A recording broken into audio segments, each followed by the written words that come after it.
The most accepted code of Jewish law by everyone, Sfaradim, Ashkenazim, Hasidim, Chabad, and everyone else, is the Shulchan Aruch, written by Rabbi Yosef Karo in 1565. Basically what he did is that he compared the opinion of the three biggest halachic rabbis, the Rambam, Rif, and Rosh, took the majority as the final halacha. Rabbi Yosef Karo divided the Shulchan Aruch in 4 parts: Or HaChaim, Yoreh De'ah, Even HaEzer, and Choshen Mishpat.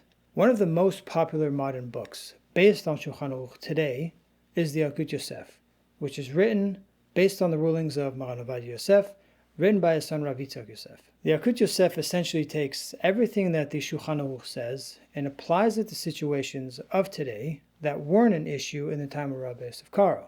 For example, like using a crock pot on Shabbat or how to properly use timers on Shabbat. These are things that they didn't have back then, so therefore it wasn't written, but we need to know how to deal with it today. So B'ezrat Hashem, we're going to be starting a new series of halachot based on the Yalkut Yosef, covering practical law and guidance to Jews worldwide. We're going to start with Volume 1, Ashkamat Boker, which contains the laws of waking up in the morning, and B'ezrat Hashem, Hashem will bless our efforts in spreading more Torah around the world. We're going to start with Siman 1, Halacha 1. It says, a person has to gird his strength in the manner of a lion to rise in the morning in order to serve his Creator. One should rise before the dawn, as it says in Tehillim 57:9, wake up my soul to the lyre and harp as I awaken the dawn, which implies, I will waken the dawn will not wake me. There are many excuses one can come up with to stay in bed. A great example is when the Yetzer Hara comes to a person in the winter and convinces him that it's too cold, I'm too tired, I can't get out of bed right now, there's no way I can do that. I'm way too comfortable here right now. Or in the nights in the summer when they're shorter, the Yetzer Hara tells the person, I haven't had my full night's sleep. I can't lose out on my rest. I need to snooze a few more times. I need another 10 minutes. Rambam in Moreh Nevuchim, Unit 3, Chapter 52 writes that one has to realize in whose presence one is sleeping. The Holy One, blessed He, hovers overhead. Like it says in Yeshayahu 6:3, the entire world is filled with His glory. So, if we actually take a moment and think about the magnitude of Hashem's greatness, we would understand how sinful it really is to remain in bed and oversleep. If you check the science, if a person looks into what actually happens and what miracles takes place to your body just to wake up every morning, it's going to be a little difficult not to feel embarrassed to keep pressing the snooze button while Hashem performs His miracles on our bodies. The Rama states, when you lie down to sleep, you should realize in whose presence you are lying. And as soon as you wake up, jump out of bed and begin serving Hashem.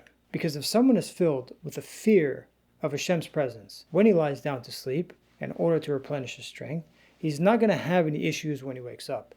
Since he's using his sleep as a mitzvah, the Yetzer Hara will have no control over him. Siman 1, Halacha 2. Yehuda ben Tema says, be bold as a leopard, light as an eagle, swift as a deer, and strong as a lion in performing the will of your Father in heaven. The first one to be bold as a leopard, a very rare but extremely important trait, especially in our days. Many times, people want to do mitzvot, but they don't because they're afraid that others will make fun of them. The Tana instructs us to adopt the trait of boldness and not to pay attention to the taunts and people in our surroundings, similar to the teaching of Rabban Yochanan ben Zakkai in Bachot 28b. May it be that your fear of God match the fear of mere mortals. People are ashamed to act incorrectly in the view of others. Again, we're afraid of people's disapproval. But we aren't ashamed to act incorrectly in front of Hashem. Hashem sees what we do all the time. Obviously, this won't look very good for us. Pirkei Avot 2:1. There's an eye that sees, an ear that hears, and all your deeds are written in a book. Everything will be revealed. So, we're told here to be bold and to pay no attention to those who try to ridicule us for fulfilling Hashem's will. Because it's Hashem's will that we're trying to fulfill, not ours or our friends or random people.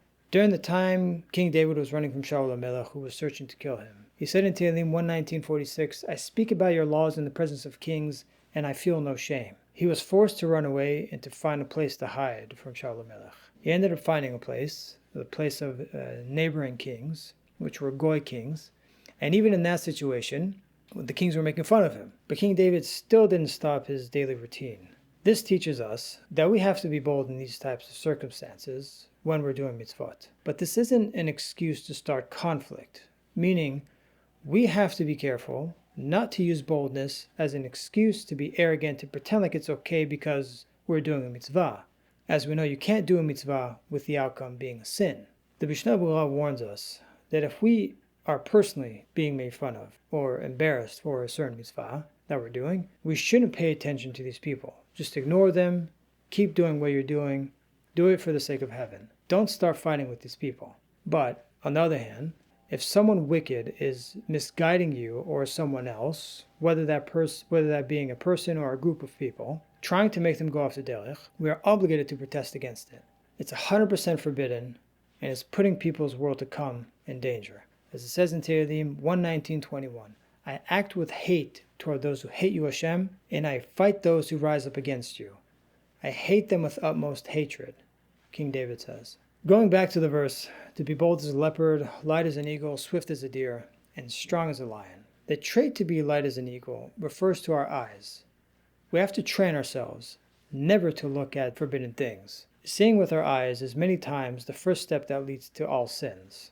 The eye sees something, then the heart desires it, which leads the person to perform the rest of the sinning. The trait of being powerful as a lion refers to our hearts. Every Jew has to exercise great power and self-control when it comes to the service of HaShem. That we have to strengthen the heart.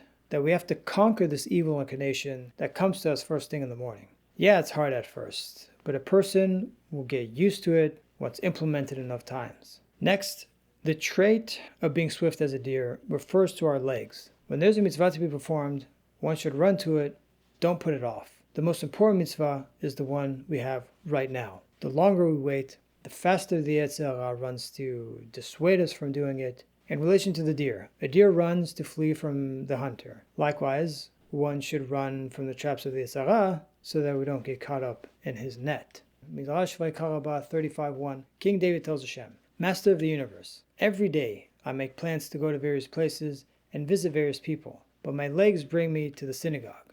Or Chaim explains that as king and leader of his nation, King David really did plan to do a bunch of errands and king duties every day, but his legs ended up taking him to other places, as if they had a mind of their own. This is because he had a very strong desire to spend all his time and energy studying Torah, doing mitzvot.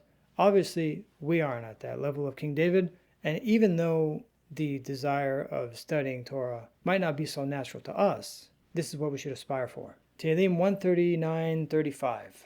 Train me to go on the path of your mitzvot, turn my heart to your statutes, keep my eyes from seeing falsity.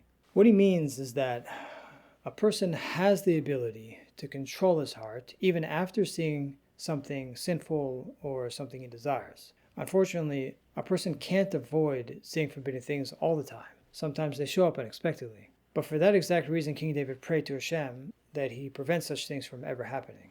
You see, the Yetzer Hara's favorite strategy is to disguise his arguments and make it seem as if it's the wrong or the right thing to do, depending on the circumstances. It'll help us out and present tactics, perhaps to help us serve HaShem better. We have to try to be more aware of these tactics. We have to try to ignore these arguments and remind ourselves that this is our Yetzer Hara. The whole purpose of this world is the test we have here, to conquer it, to battle it. The reality is that if we have the proper motivation to catch a flight or to make an important meeting, $1 million business deal, we absolutely would have no problem getting out of bed at 5 o'clock in the morning. To serve a mortal king, surely we would jump out of bed. But how much more important is it when we have to serve the King of Kings? To leave us off with just a little inspiration, the Talmud Yoma 38b assures us that one who makes an effort to improve himself will receive divine assistance. Hopefully, this will help us take our service of HaShem more seriously. That should be the best reason of all to get out of bed quickly and with enthusiasm. As it says, open up for me an opening the size of the tip of a pin, and I will open for you the opening the size of the gates of the Bet HaMikdash.